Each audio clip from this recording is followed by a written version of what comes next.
Hello, I'm Oliver Colling, and this is my 70s TV childhood.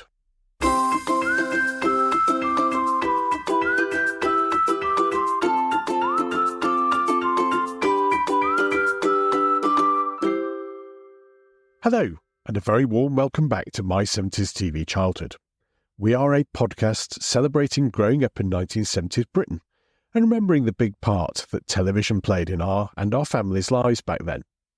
It was a time when the programmes we watched on TV were a unifying common social experience in an age without streaming and catch-up services, and where you had to make sure you were sat in front of the box at the right time for that special TV programme, or else you missed it.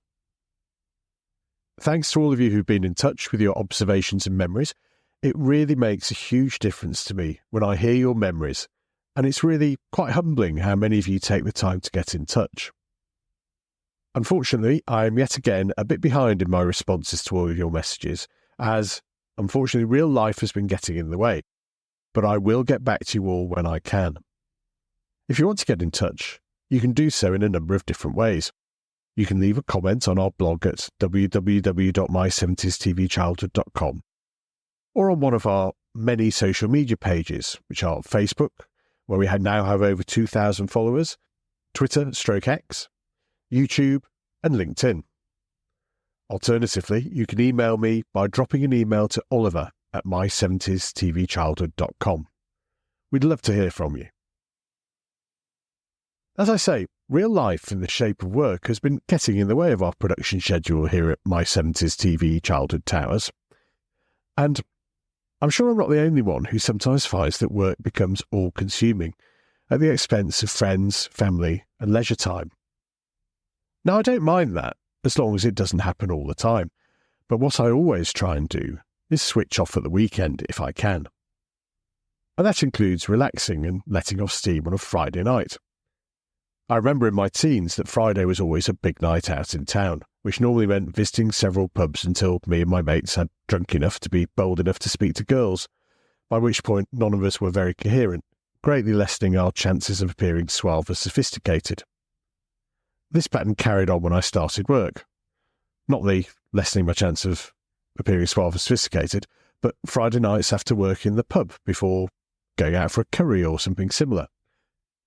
All of that seems a long time ago now, as what I enjoy on a Friday night is sitting down at home with my wife and a gin and tonic and a bowl of crisps, which is a bit less racy, but enormously satisfying, especially if I dare to have 2 gin and tonics.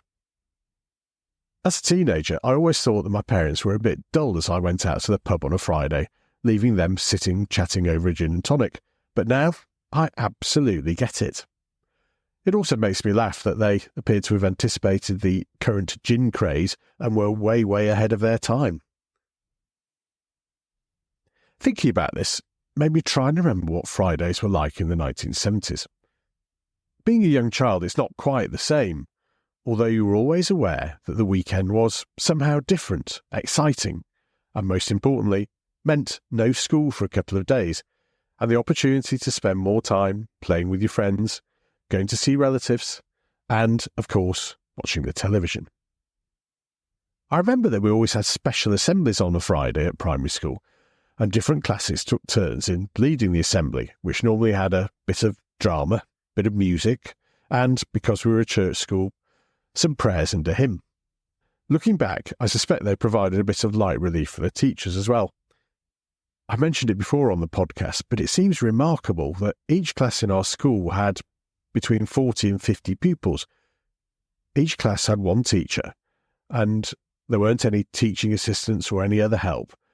But I never remember the things being difficult in class and not having the attention of our various teachers. Anyway, as well as the special assembly, we always had fish and chips for lunch on a Friday. The religious thinking behind this tradition didn't really matter to us children, but the prospect of chips was a highlight of the school dinner week, particularly as most of the rest of the school dinners we had at primary school were absolutely disgusting. So, at the end of the day, after discussing what we were up to at the weekend and who was playing who at football, we all headed home with a spring in our step, and I was settled down to watch a bit of children's television. And if I was ever in doubt what the day was and what it meant, I would soon be reminded by a certain TV show. But it's Friday, it's 5 o'clock, it's Crackerjack.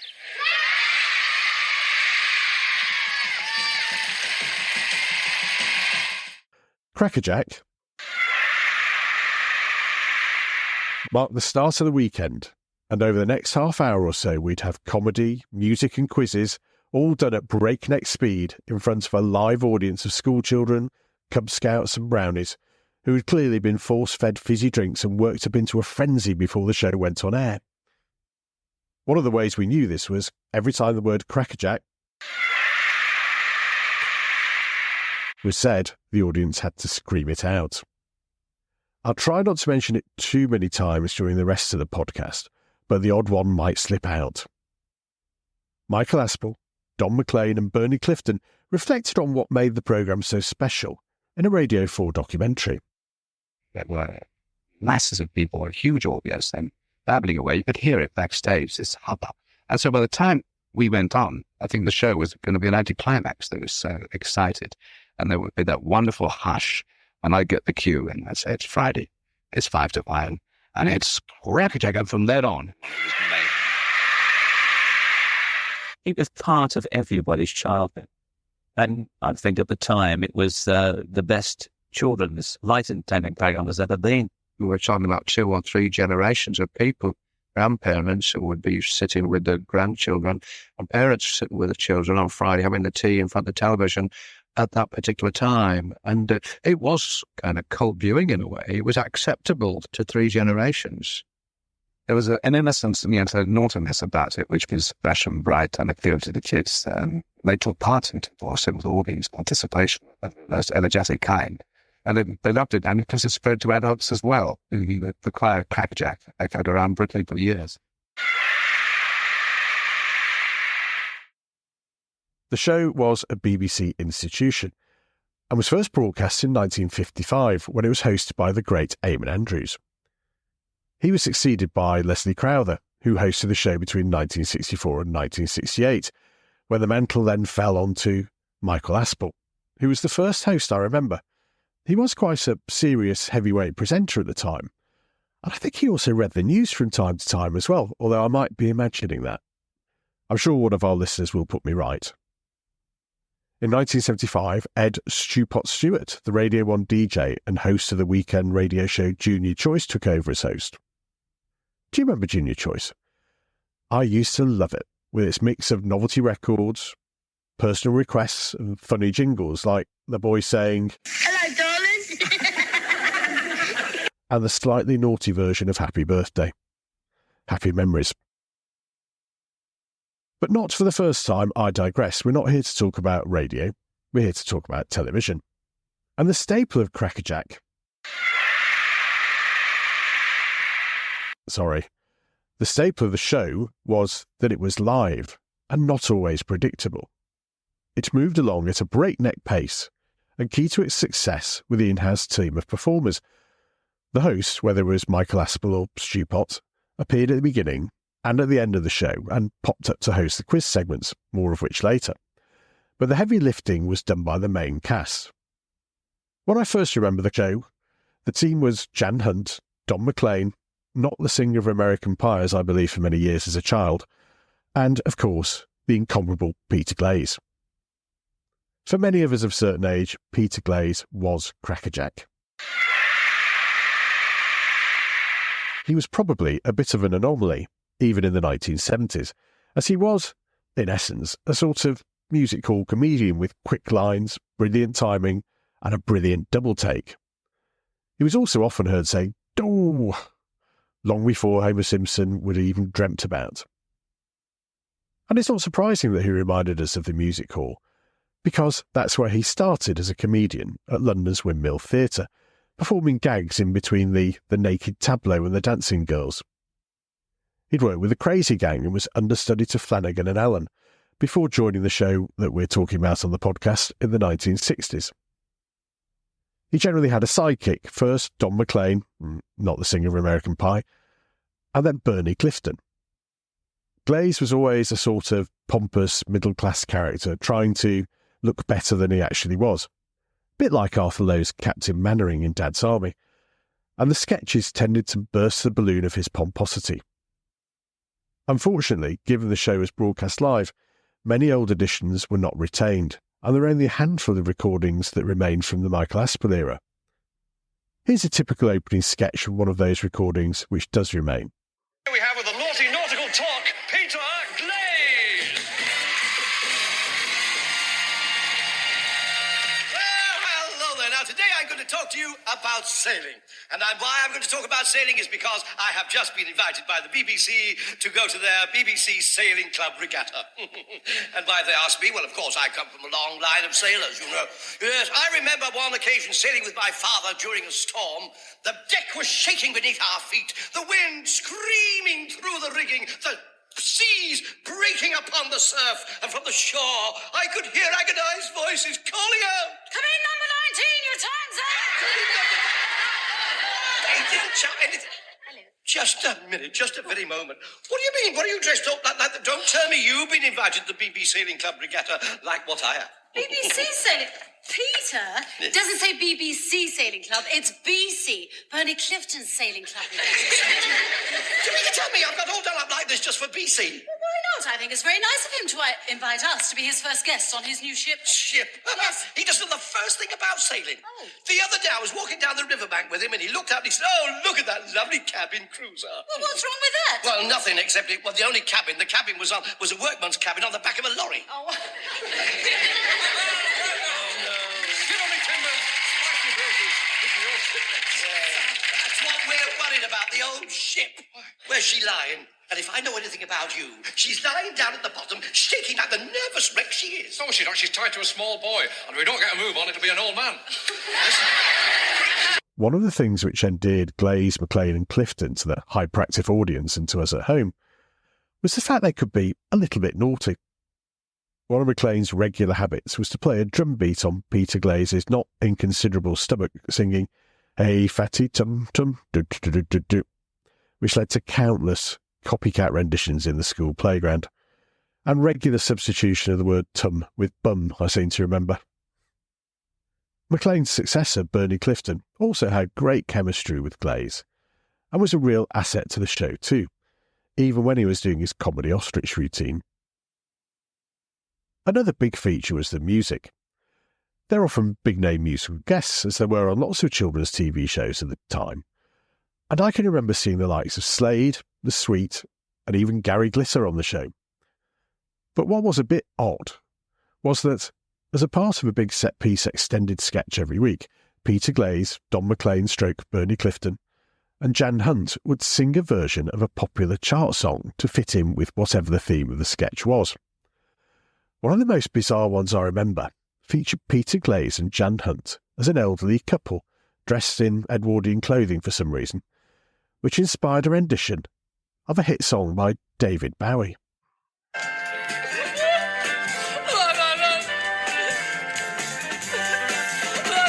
Golden years go. Don't let me hear you say life's taking you nowhere. Angel, go, baby.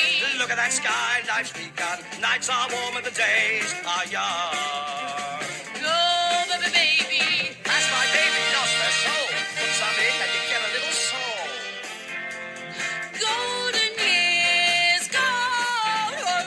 One of these days and it won't be long. Gonna drive right back where you once belong. In the back of a dream car 20 foot long. Don't cry my sweet, don't break my heart. Do it all right, but you gotta get smart. Wish upon day, I believe. I believe all the way.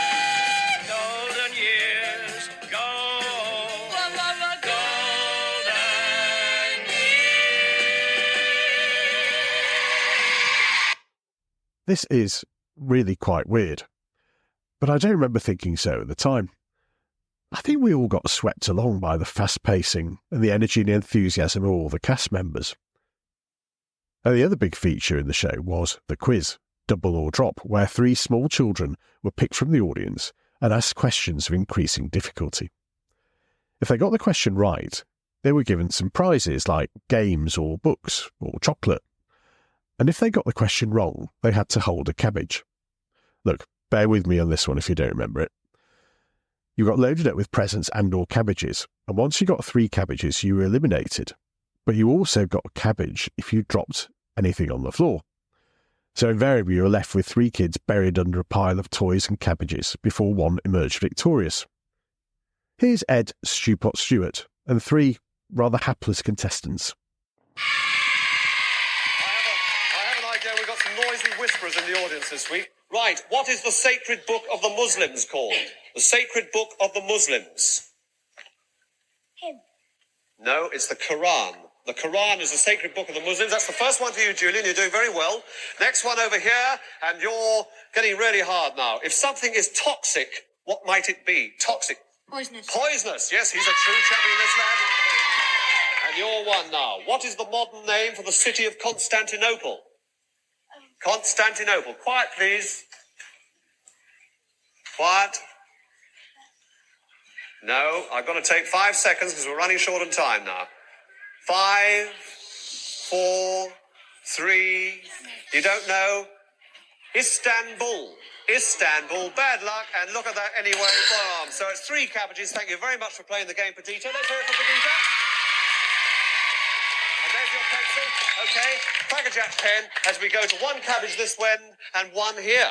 My goodness. This is really, really tense stuff this week. Lake Victoria, Julian, has shores on 3 African countries. Can you name one of those countries? 3 African countries. Name one of them.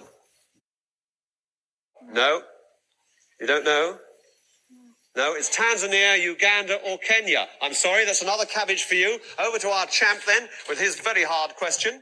How many years is it since the start of World War II? World War II since the start, how many years? 40. 40, quite right again. Right, here comes another one for you, and you've got 2 cabbages, so it's very important that you answer this question. Oh dear, oh dear. Was it your fault, Val? It was Val's fault, she's owned up then. Okay, in which sport are picadors used? Picadors are used in which sport? Any idea?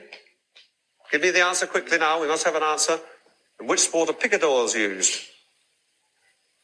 5, 4, 3, 2, 1. Say any sport you like. Any sport you like. Golf? I'm afraid not. No. Anybody know? Bullfighting. That's right. They're the ones on horseback. So I'm very sorry, Julian. That's your 3rd cabbage. We have to say goodbye. Wow. I'd forgotten how difficult some of those questions were. And I'm also a bit surprised by how aggressive Stewpot seems to be. He's not taking any prisoners with those little children. And, of course, he mentioned the prize everyone wanted, a Crackerjack pencil. And I think that was the only time you could mention the C word without having to shout it out again. So that was it. At the end of the extended sketch with music, the host would appear and wish us all well until next week, and then the weekend could begin in earnest. Although I suppose it wasn't quite the same as a child, given that we didn't have to worry too much about, well, anything really. What I always wondered was how the frenzied kids in the audience got onto the show. Obviously, individual cub and brownie packs applied to be in the audience, but I never knew anybody who was in the audience for the show. Did you? I'd love to hear what it was like to be part of that mayhem and madness. I have very fond memories of Crackerjack, as it does bring me back to a specific time and place, i.e. Friday, 5 to 5, and it was, as I said earlier, an institution. Given how long it ran for, there was a connection across generations, with parents who would watch it in the 50s, then watching with their children as the show moved into the late 70s and 80s. Like everything else, though, the show did change, and had an 80s makeover, bringing in Stu Francis as the host and introducing us, rather unfortunately, to the Crankies. It lived on until 1984 when, after nearly 30 years as a staple of children's TV, it was cancelled. Looking back, it was probably a bit old-fashioned in the 70s, but was saved by the chemistry of the cast and, not least, by the comic genius of Peter Glaze. Like so many of the shows we look back upon fondly in this podcast, it was of its time, and probably, you know what, it's best it stays there. What memories do you have of Crackerjack? And I'm sure there must be someone listening who is in the audience. Let us know all about it by leaving a comment on our blog at www.my70stvchildhood.com or on social media, or just by emailing me, oliver@my70stvchildhood.com. So that's all we have time for just now. Please join us again next week for the next edition of our 70s TV trivia quiz, and in a fortnight for the next edition of the podcast. In the meantime, take care, be nice to one another, and join us again soon for more from My 70s TV Childhood.